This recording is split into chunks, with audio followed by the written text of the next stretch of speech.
በህይወት ወደ ኋላ የቀራችሁ መስሎ ከተሰማችሁ ከዚህ በፊት ማንም ያልነገራችሁን እውነታ ልንገራችሁ። በህይወታችሁ ወደ ኋላ ቀርታችሁ ሳይሆን ፕሮግራም ተደርጋችሁ ነው። ቦብ ፕሮክተር እባላለሁ። ከ60 ዓመታት በላይ ስለ ሰብኮንሺየስ ማይንድ ወይም ድብቁ አእምሮና ለምን አንዳንድ ሰዎች ስኬታማ ሲሆኑ ሌሎች ደግሞ በጣም ጠንክረው እየሰሩ እንኳን ለምን ውጤታማ መሆን እንደሚያቅታቸው ሳጠና ኖሬያለሁ። ቼንጅ ዮር ፓራዳይም ቼንጅ ዮር ላይፍ በሚለው መጽሐፌ ሞቲቬሽን ሳይሆን የምር ህይወታችሁን የሚቀይር ነገሮችን አካፍላችኋለሁ። ውጤታማ ሆኜ አልነበረም የተወለድኩት። የተሰበርኩ፣ ግራ የተጋባሁና በፍርሃት የተሞላ ህይወትን የምኖር ሰው ነበር። በህይወቴ ዝቅተኛ ገቢ የማገኝበት ጊዜዎች ነበሩ። ለረጅም ሰዓታት እየለፋው፣ ነገር ግን ምንም የሚቀየር ህይወት አልነበረኝም። በቃ ህይወቴ እዛው ነበር። ችግሩ ስላልተማርኩ፣ የመጣሁበት ቤተሰብ ሀብታሞች ስላልሆኑ ወይም እድል ስለሌለኝ ነው ብዬ አስብ ነበር። ነገር ግን ችግሩ ካሰብኩት በላይ ዲፕ ነበር። ዋናው ፕሮብሌም የነበረው እንዴት እንደማሰብ ዋይር የተደረግኩበት ወይም የተቀናጀሁበት መንገድ ነበር። ሰብኮንሺየስ ማይንድ። ሰብኮንሺየስ ማይንድ ወይም እኔ ማልቆጣጠረው ድብቁ የአእምሮዬ ክፍል ባህሪዬን ያለ እኔ ፈቃድ እየተቆጣጠረው ነበር። ፓራዳይም ማለት ባህሪያችንን ያለ ፈቃዳችን ወይም እኛ ሳናስብ እንድናደርግ የሚያደርገን የልማዳችንና የአስተሳሰባችን ስብስብ ነው። ፓራዳይማችሁ መምረጥ አትችሉም።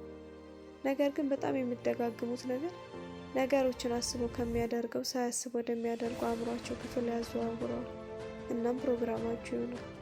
እስፔሻሊ ልጆች እያላችሁ ከወላጆቻችሁ፣ ከጎረቤት፣ በአጠቃላይ ከቅርባችሁ ከነበሩ ሰዎች የምትሰሙት እና የምታዩት ነገር በሙሉ ሰብኮንሺየስ ማይንዳችሁ ላይ ተመዝግቦ ይቀመጣል። ለዛ ነው ምን ማድረግ እንዳለባችሁ እያወቃችሁ እንኳን እስቲል ለማድረግ የሚከብዳችሁ። ይህ ሰነፍ ሆናችሁ ሳይሆን ፕሮግራም ስለተደረጋችሁ ነው። ከነገ ጀምሬ ህይወቴን አስተካክላለሁ፣ ማድረግ ያለብኝን ነገር አደርጋለሁ ብላችሁ ተወስኑና ነገር ግን ከዚህ በፊት የምታደርጉትን ያንኑ ነገር ስታደርጉ ራሳችሁን ታገኙታላችሁ። ይህ ፌል አድርጋችሁ ወይም ወድቃችሁ ሳይሆን ፓራዳይማችሁ ወይም አእምሯችሁ ነገሮችን እንዲያደርግ የተቀረጸበት መንገድ ወደ ልማዳችሁና ፋሚሊያር ወደ ሆነው ነገር እየጎተተ እየመለሳችሁ ነው። አንድ ነገር ልንገራችሁ፣ የምትፈልጉትን ህይወት ሳይሆን የሆናችሁትን ህይወት ነው ወደ ራሳችሁ የምታመጡት። ምን ማለት መሰላችሁ?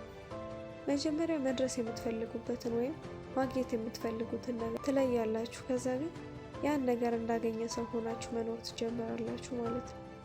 ያኔ እናንተ በምትፈልጉት ነገር ፍሪኩዌንሲ ወይም የኢነርጂ ሌቭል ስላላችሁ ያ ህይወት ወደ እናንተ መምጣቱ የማይቀር ነው ማለት ነው። ይህን የተረዳው ቀን ባህሪዬን ለመቀየር መታገል አቆሜ አእምሮዬ ውስጥ እኔ ነኝ ብዬ ያስቀመጥኩትን ኢሜጅ ወይም ሀሳብ ነው ለመቀየር የሞከርኩት። ለምሳሌ አንድ ኮንፊደንስ የሌለው ሰው ኮንፊደንት መሆን እፈልጋለሁ ሳይሆን የሚለው በአእምሮው ኮንፊደንስ ያለው ሰው ሆኖ ራሱን ይመለከታል። በቃ በኮንፊደንስ ሲራመድ፣ ከሰዎች ጋር ሲያወራ፣ ውሳኔዎችን ሲወስን፣ ሁሉንም ነገር እንደ ፊልም በአእምሮ ይመለከታል። ነገር ግን መመልከት ብቻ ሳይሆን ስሜቱን ፊል ለማድረግ ወይም ስሜቱን ለማምጣት መሞከር አለበት። ይህን ሁሌም ከመተኛቱ በፊት ወይም ተኝቶ ሊነቃ አካባቢ ሁሌም ለማድረግ ቢሞክር አእምሮ ላይ ትልቅ ሪዋየርመንት ይከሰታል። እንዴት መሰላችሁ? ልክ ይህንን ለአእምሮ ደጋግሞ በነገረው ወይም ባስታወሰው ቁጥር አእምሮ ቀስ በቀስ ሪዋየር እየተደረገ ወይም የኮንፊደንስ ሰው ፓተርን እየያዘ ይመጣል። ያ ፓተርን አእምሮ ውስጥ አንዴ በደንብ ከተዋቀረ በኋላ ኮንፊደንስ ያለው ሰው መሆን አውቶማቲክ ወይም አስበው ሳይሆን ሳያስበው የሚያደርገው ባህሪ ይሆናል ማለት ነው። ይህን ምሳሌ ሰጠዋችሁ እንጂ በማንኛውም የህይወታችሁ ዘርፍ ይሰራል። በዚህ መንገድ ፓራዳይማችሁን አፍርሳችሁ በምትፈልጉት ሰው ማንነት መተካት ትችላላችሁ። አንዴ ፓራዳይማችሁን ከቀየራችሁ በኋላ ህይወታችሁን አለመቀየር አትችሉም። ምክንያቱም የህይወታችሁን ውጤት የሚያመጣውን ስሩን ነው የቀየራችሁት። አንድ ምሳሌ ልስጣችሁ። አንድ የብርቱካን ዛፍ ስሩን ነቅላችሁ የማንጎ ስር ብትተክሉበት የማንጎ ፍሬ ነው የምታገኙት። ምክንያቱም የውጤቱን ምንጭ ወይም ስሩን ቀየራችሁታል።